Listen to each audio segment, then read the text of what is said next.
আসসালামু আলাইকুম। এখন শুনবেন সংবাদ শিরোনাম।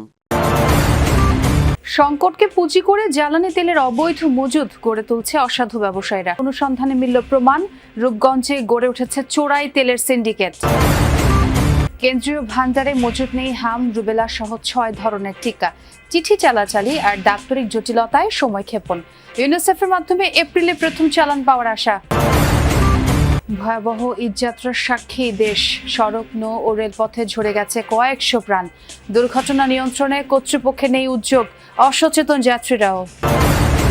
জ্বালানি সংকটে ব্যাহত ফসল উৎপাদন, থমকে গেছে সেচ পাম্প ও ট্রাক্টরের ব্যবহার। খাদ্য নিরাপত্তা ও মূল্যস্ফীতি নিয়ে শঙ্কা বিশ্লেষকদের। এতক্ষণ শুনছিলেন সংবাদ শিরোনাম, এবার বিস্তারিত। জ্বালানি তেল নিয়ে কৃত্রিম সংকট তৈরির অভিযোগ দিন দিনই জোরালো হচ্ছে। পেট্রোল পাম্পের পাশেই অবৈধভাবে তেল মজুদ। অন্যদিকে ভাটারায় যৌথ বাহিনীর অভিযানে বিপুল পরিমাণ জ্বালানি উদ্ধার করা হয়েছে।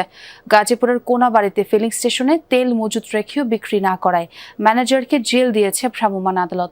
এদিকে দেশজুড়ে তেলের সংকটে ভোগান্তিতে পড়েছেন সাধারণ মানুষ। কুঞ্জে একটি ফিলিং স্টেশনে গেলে পাম্প কর্তৃপক্ষ জানায় তাদের কাছে বিক্রয়যোগ্য জ্বালানি তেল নেই, রাখা হয় না কোনো মজুদও। কিন্তু পাশের নিরাপত্তা কক্ষেই মিলেছে ভিন্ন চিত্র।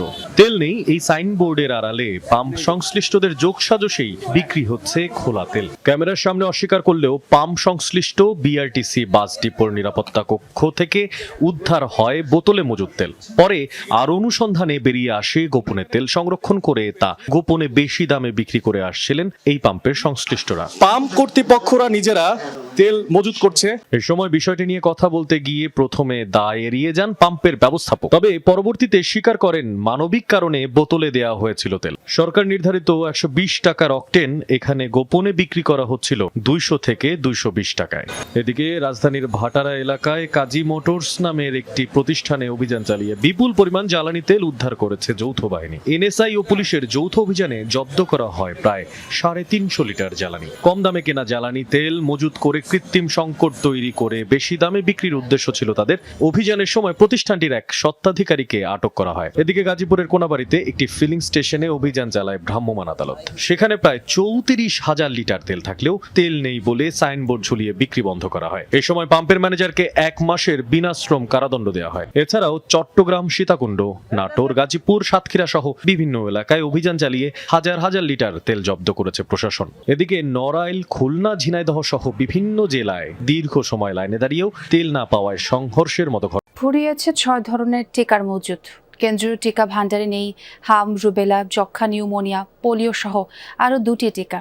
চিঠি চালাচালি আর দাপ্তরিক জটিলতায় কেটে যায় 9 মাস। অবশেষে এই খাতে বরাদ্দ দেয়া হয় হাজার কোটি টাকা। স্বাস্থ্য অধিদপ্তর বলছে এপ্রিলের মধ্যে আসতে পারে বেশ কিছু টিকা। ইউনিসেফের মাধ্যমে এই টিকা কিনছে সরকার। প্রতি বছর জন্ম নেয় 40 লাখের বেশি শিশু। তাদের সুরক্ষায় 12টি রোগ প্রতিরোধে দেয়া হয় 9 ধরনের টিকা। জন্মের পর থেকে 15 মাস বয়স পর্যন্ত এসব টিকা পায় শিশুরা। অন্তর্বর্তী সরকার দায়িত্ব নেয়ার পর স্বাস্থ্য অধিদপ্তরের অপারেশনাল প্ল্যান বা ওপি বাতিল হলে সংকটে পড়ে টিকা কার্যক্রম। দেশের বিভিন্ন এলাকায় টিকা বঞ্চিত হয় অনেক শিশু, কমে যায় টিকাদানের হার। পরে সব ধরনের টিকার জন্য বরাদ্দ দেয়া হয় হাজার কোটি টাকা। এর মধ্যে শুধু শিশুদের টিকায় রাখা হয় 842 কোটি। সিদ্ধান্ত হয় সরাসরি কেনার পাশাপাশি টেন্ডারেও টিকা কেনার। কিন্তু অন্তর্বর্তী সরকারের সময় সেই প্রক্রিয়া শেষ করা এবং আমলাতান্ত্রিক জটিলতায় কেটে যায় দীর্ঘ সময়। বর্তমানে সরকারের কেন্দ্রীয় ভান্ডারে নেই 6 ধরনের টিকা। এগুলো হলো হাম, রুবেলা, পোলিও, যক্ষ্মা, নিউমোনিয়া, ডিপথেরিয়া, ধনুষ্টঙ্কার ও হেপাটাইটিস বি।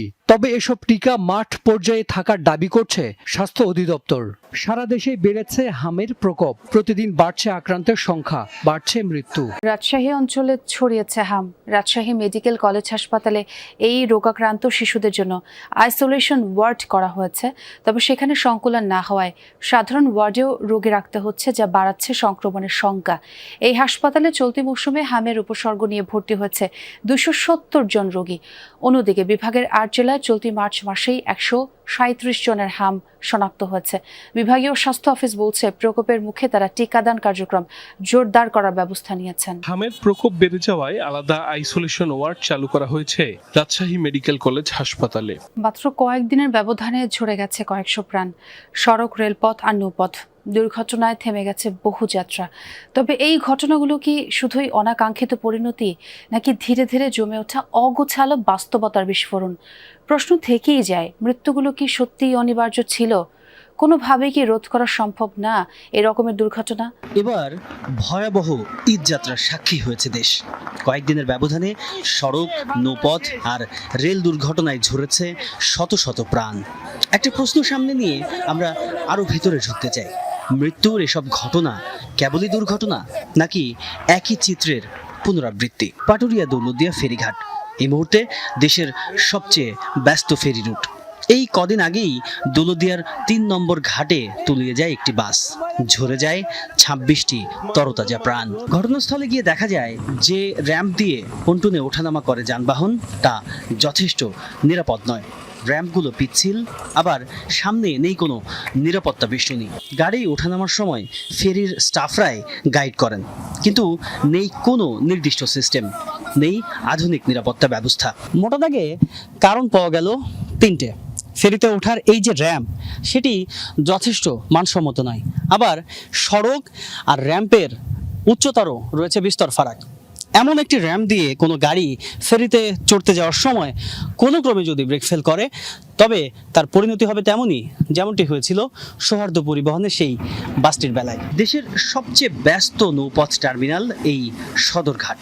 প্রতিদিন শত শত লঞ্চ, হাজারো মানুষের যাতায়াত। ঈদের 2 দিন আগেই ঘটেছিল ভয়াবহ দুর্ঘটনা। 2 লঞ্চের চাপায় মারা যান 2 জন। ভয়াবহ এই দুর্ঘটনার পর বলা চলে একটুও বদলায়নি সদরঘাটের নৈমিত্তিক চিত্র। চলন্ত লঞ্চে উঠতে ঝুঁকি নিচ্ছে মানুষ।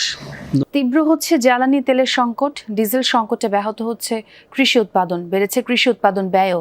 কৃষকের জন্য আলাদাভাবে দেয়া হচ্ছে না জ্বালানির নিশ্চয়তা। সেচ পাম্পের মাধ্যমে পানি উত্তোলনও থমকে গেছে। ট্রাক্টর দিয়ে জমি চাষেও বেড়েছে ব্যয়।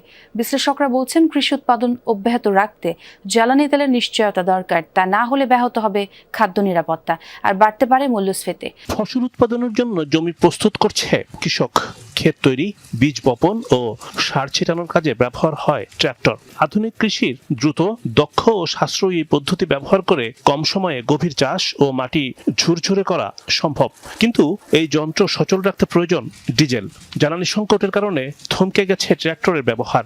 একদিকে ডিজেল স্বল্পতা, অন্যদিকে পাওয়া গেলেও নেওয়া হচ্ছে বেশি দাম। জ্বালানি সংকটের আগে এই ট্রাক্টর ব্যবহারে কৃষককে ঘন্টাপ্রতি যেখানে গুনতে হতো 200 থেকে 250 টাকা, এখন তা নেওয়া হচ্ছে 400 থেকে 500 টাকা পর্যন্ত। কৃষিতে পানি দিতে এখন ব্যবহার হয় সেচ যন্ত্র, কিন্তু ডিজেলের অভাবে জমিতে সেচ দেবার প্রবণতাও কমেছে। অনেক স্থানে বন্ধ করে রাখা হয়েছে পানির পাম্প।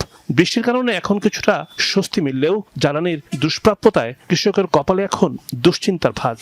বাংলাদেশের সেচ ব্যবস্থায় প্রায় পুরোটাই ডিজেল চালিত এই পাম্পের উপর